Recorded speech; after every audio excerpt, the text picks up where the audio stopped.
Hello, fellow wanderers! It is wet and cold in Doofy land, and time for episode 70 of the Doofy Doctor of Shiren the Wanderer. Hi there, last episode. Oh yeah, I finally had my way with sexy grandma for the price of 2,000 gaitins, and it was worth every penny, let me tell you. I also generously improved her eyesight and wasted one of my herbs of sight. I am so overconfident. I'm getting pretty close to the end of this run, which means I'm getting pretty close to Faye's final puzzle. This woman always staring out. What are you looking at? I guess it is a pretty view. You know, the view is way better from my spot. You wanna check it out? Shazam! See? Didn't I tell you? Way better there.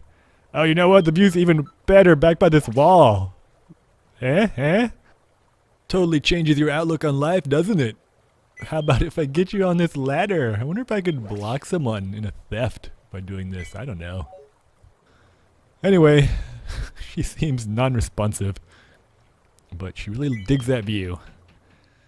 Let us move on to the first floor of Table Mountain. My old nemesis. My two nemesi. Fluffy bunny and a robot. I think I'll be alright.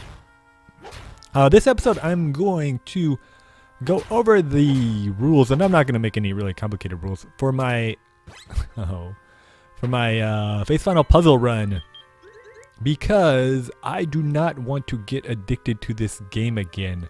Back in 2010, when I played Face Final Puzzle like daily, there were some days on the weekend, I'm not proud of this, but I would wake up and start playing Face Final Puzzle and play for like 4 or 5 hours straight, realize that I was getting hungry, eat lunch. Oh, I got some staffs of sloth somewhere, if I remember. Surely, oh yeah, I got 2. And since I went to the town, everything is ID'd, so this Table Mountain is much, much easier than any of the other dungeons. Because I used to play Face Final Puzzle almost non-stop. I would realize I was hungry, eat lunch, and then start playing immediately until it was time to go to sleep, and my eyes were just watering from staring at a DS screen all day. I don't want that to happen again, because there are duties I have in the human world, in the real world. The realm of man and woman calls to me. So I need to come up with some ground rules so that I don't get sucked into this game again, which is basically why I stopped the first time. I was playing way too much. My first rule is that I am not going to beat Face Final Puzzle more than twice. I'll beat it once as quickly as I can, using kind of a weird semi-strategy.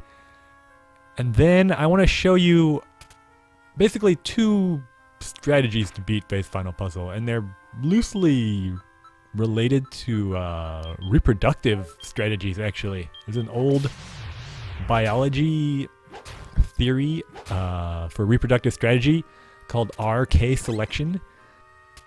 And believe it or not, my 2 strategies correspond pretty well to those old RK selection strategies for organisms reproducing. How so, you may ask? Well, let me tell you. Our selection organisms are smaller organisms usually. Something like, insects or a mouse or rabbit, I guess, is the typical example. So, animals that use our selection reproductive strategies, they reproduce a lot.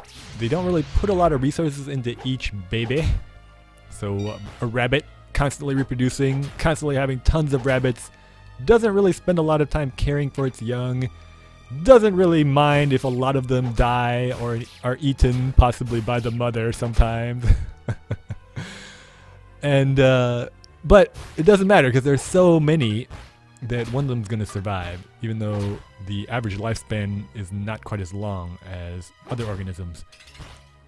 K selection organisms, and R stands for, I think, reproductive rate. K stands for carrying capacity. I think the German word for carrying capacity, or constant.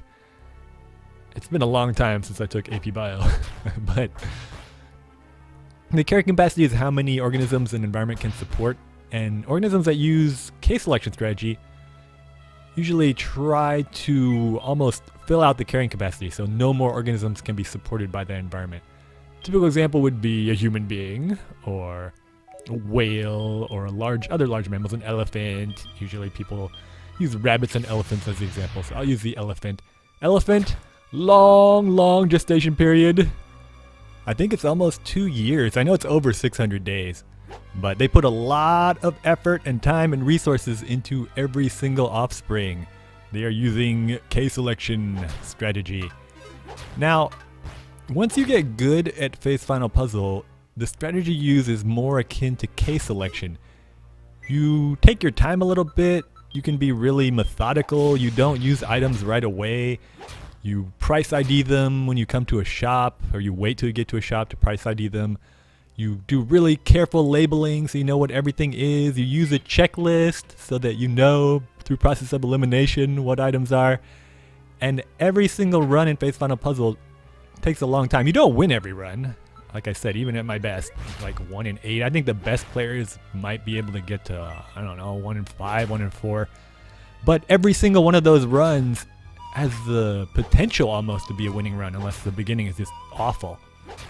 Because you're taking your time with each run, and the runs correspond to offspring in this weird biological analogy. So I could play using case selection strategy, and I will show you at least one run using that strategy. But the problem is, if I do it in the regular talkthrough, it's going to take forever, because I could use that strategy, get really far into the game or into phase final puzzle, and then die. I might have like 4 or 5 runs where I get, 450 or 60 or even past there. That is way too many episodes. I want to win as quickly as possible in real time. So, for the regular talkthrough episodes, I'm going to use something more similar to our selection, like a bunny rabbit. I am just going to play like a moron, partially because I enjoy playing like a moron, thus my name, Doofy Doo. But mainly because I want to finish phase final puzzle as quickly as possible in this main talkthrough. The main point of this talkthrough is to show you all the content in the game, get through all the extra bonus levels. And I don't want this to be like a 6-year series, as enjoyable as that might be for you. I do have other things to do. So I'm going to use our selection. I'm going to play kind of like a moron. I'm going to die a lot unless I get insanely lucky, which is not likely. But even playing like that, I've played phase final puzzle enough to realize when a seed is really good. Big landmine trap, you don't scare me. I like to live life dangerously. Yeah, I know when a seed is pretty good. And usually if you get a monster house early on, or an armband of sight, or you ID the strengthening jar really early, and the melding jar, or you get a happy armband, any of those things are a pretty big clue that the phase final puzzle run is going to be pretty easy. And I'm going to push the analogy of life to phase final puzzle a lot, but it's a lot like life. If you get a really good start, a head start when you're really little, you basically are born healthy in a wealthy country. You get a good education when you're very young, you have a leg up on everyone else, and phase final puzzle is no different. So if you get a really good start, it's pretty easy to beat phase final puzzle. I am going to wait until I get a really good start, and then I'm going to gradually shift over to my more conservative, grainy case selection style once I recognize that I have a good run going. Hopefully, the plan is that will minimize the actual real-world time I need to use to get through phase final puzzle in the talkthrough. But remember, as like a side episode, I'm going to play more conservatively, just so I can show you how I actually ID items when I'm playing seriously, because that's useful too. I think that's educational. If this goes wrong... Oh, and I'm not going to put any limitations on myself. Sometimes I put weird... Like, I've beaten phase final puzzle. I already said without a strengthening jar. I beat it without a melding jar. There are a lot of weird rules I made up just to make phase final puzzle more interesting, because I'm kind of a masochist. And watching Black Leapers run inspired me to come up with an even more ridiculous set of rules. So I'll try to play like that. I doubt I'll be able to finish this final puzzle with these ridiculous rules I have made up, but at least it'll be fun to watch, I hope. And challenging. It's definitely going to be challenging. I'll do that as kind of a side episode. But for this main run, I'm not going to restrict myself. If I find an item, I'm going to use it. The only thing I'm not going to do is throw Gaitins, as usual, just because of personal preference. But everything else is fair game. The only thing I probably won't do is if I find a trap armband or a Bufu's cleaver late in the run, which it very rarely happens, but sometimes it happens. I won't use those, because as soon as you get a trap armband, I realize after playing Scroll Cave in a fairly deep run, if I actually decide to use that trap armband, the base final puzzle would be ridiculously easy. So I won't use those if I find them. So no Bufu's cleaver, no trap armband, no Gaitin throwing. Everything else is going to be fair game. Now, I think using this strategy, I should be able to get a pretty easy run within the first 10 runs. Because here's the secret. Base final puzzle every once in a while gives you really, really easy runs. In fact, most runs in Phase Final Puzzle give you a strengthening and a melding jar within the first, I'd say, 10 to 12 floors. The trick is just not losing them and then IDing them correctly. The items you get in Phase Final Puzzle are very, very generous. You usually get several revival herbs. In fact, the only thing that makes Phase Final Puzzle really difficult is... I think I'm just going to go into this exit. I'm kind of itching to finish. The only thing that makes Phase Final Puzzle really difficult is the fact that the items aren't ID'd. Oh, and at the very end, the fear radishes are just ridiculous. Don't! I just stepped right into that. That could have been the end right there. I think I've got some enemies chasing me. I've been practicing for a deep run in Bufu's Cave, and it is surprisingly difficult. I have learned several funky new meat tricks. Just like in my deep run through Scroll Cave, when I learned how to use traps, I'm finally kind of learning how to use meat, and I'm more comfortable staying as a monster for the whole floor. So my skills are improving. I'm not quite good enough yet to have a strategy to get all the way through, but once I feel like I have a viable strategy to make it all the way through Bufu's Cave consistently, then I'll probably record a side episode and upload that. But that's going to be a while. It's fairly difficult, actually. In the meantime, I'm going to finish this run. This room is a little rough. Luckily these guys are slowed down. If I had fallen down a pitfall trap on the way to my... Oh no. This is actually kind of ugly. Oh no. Oh, I thought he was going to knock away my sword. Let's see, I need to get out of here. Thank you, sir. Oh, I didn't break any of my jars. All right. Oh, no! Oh, actually, he helped me out. Thank you, Road Kitty. He threw a slowed down enemy next to me. What the heck? I'm getting thrown all over the place on this floor. Oh